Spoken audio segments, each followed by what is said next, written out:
नौकरानी एक घर के लिए कितनी जरूरी होती है, आइए देखते हैं। अरे बहू, ये देख, सारा साबुन बर्तन में रह गया। ये नौकरानी कोई काम नहीं करती, गंदा काम करके चली जाती है और ढेर सारा पैसा ले जाती है। अरे मम्मी जी, उसने तो साफ किया ही था। मेरे ही हाथ से इस ग्लास में सर्फ गिर गया था। अरे बस कर झूठी, उसे बचाने के लिए सारी जुगत लगा ले, लेकिन मैं तो इसे निकाल कर ही रहूंगी।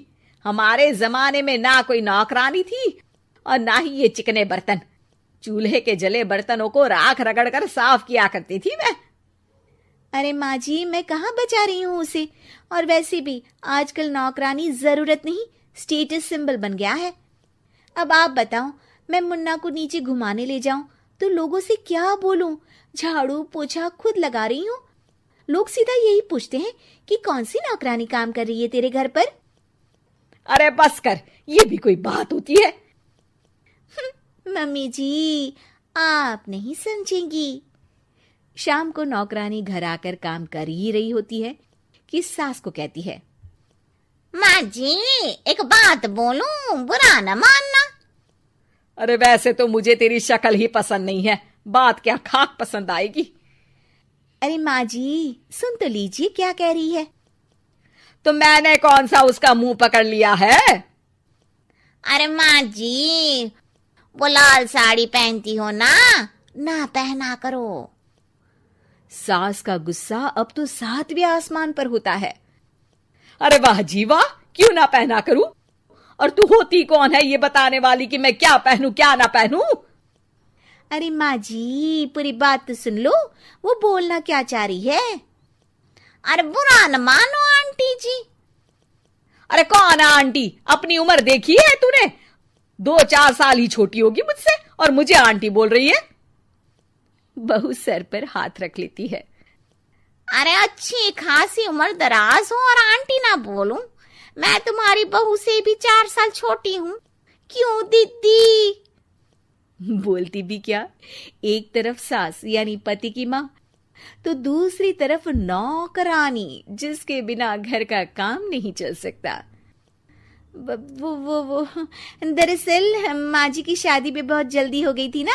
अच्छा ये झगड़ा छोड़ो, ये बताओ तुम माँ जी को लाल साड़ी पहनने से क्यों मना कर रही हो? वो ना, इनकी उम्र की सारी औरतें सोसाइटी में इनके लिए बात करती हैं कि तुम्हारी सास बुढ़ी घोड़ी लाल लगाम है। बहू को ये सुनकर गुस्सा आ जाता है। अरे वाह वाह, कौन बोलता है जी? खुद क्या है यहाँ की औरतें, बाल सफेद लेकिन टाइट जींस और कोई कुछ भी पहने। अरे पहनना हमारा निजी हक है, किसी को कुछ हक नहीं बनता कि वो मेरी सास के लिए कुछ बोले। मैं आज ही जाकर माँ जी के लिए लाल जींस लेकर आऊंगी, फिर देखो कोई क्या बोलता है। अरे चुप लाल जींस। अरे सुन नौकरानी की बच्ची, जाकर बोल दे उन लोगों से कि उन लोगों की तरह मैं उड़ती नहीं फिरती हूँ घर बार छोड़कर। अपने बच्चों और नाती पोतों में मन लगाती हूँ, ना कि सारा दिन ताश के पत्तों में आंख गड़ाकर 3 पत्ती खेलूं। नौकरानी वहां से चली जाती है। वैसे बहू, नौकरानी के क्या फायदे हैं ये तो पता नहीं, लेकिन सबसे अच्छा तो ये कि पता चल जाता है कि कौन किसके लिए क्या बोल रहा है। सोसाइटी में तेरा नौकरानी रखने का इरादा बिल्कुल ठीक था।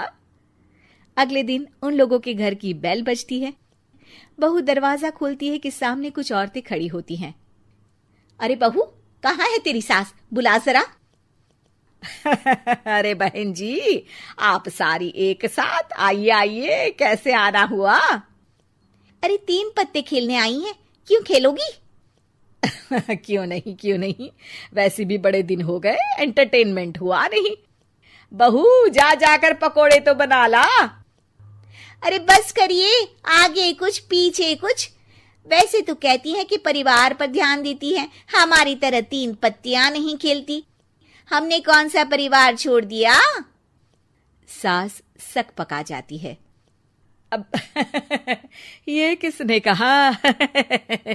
मैं तो कहती हूँ कि मैं भी थोड़ा बाहर निकलूं। आपने ही तो कमला नौकरानी से ये सारी बात की थी। सास और बहू को अब सारी कहानी समझ आ जाती है कि सोसाइटी की औरतें क्यों भड़क रही हैं। माफ करिए आंटी, मैं छोटी हूँ, लेकिन फिर भी पहले तो आप लोगों ने माँ की लाल साड़ी का मजाक उड़ाया था ना। हाँ हाँ, उड़ाया था, लेकिन उससे पहले तो तुम लोगों ने हमारी जीन्स के बारे में बात की थी। अरे क्यों ना पहने हम जीन्स, तुम्हारे पैसों की थोड़ी ना है। सास और बहू सर पकड़कर बैठ जाती है। देखा बहू, ये खेल कर गई तेरी नौकरानी, यहाँ की बात वहां तो वहां की बात यहाँ। दोनों किसी तरह औरतों को समझा बुझाकर घर भेजती है और कसम खाती है कि नौकरानी को नौकरानी ही रहने देंगी।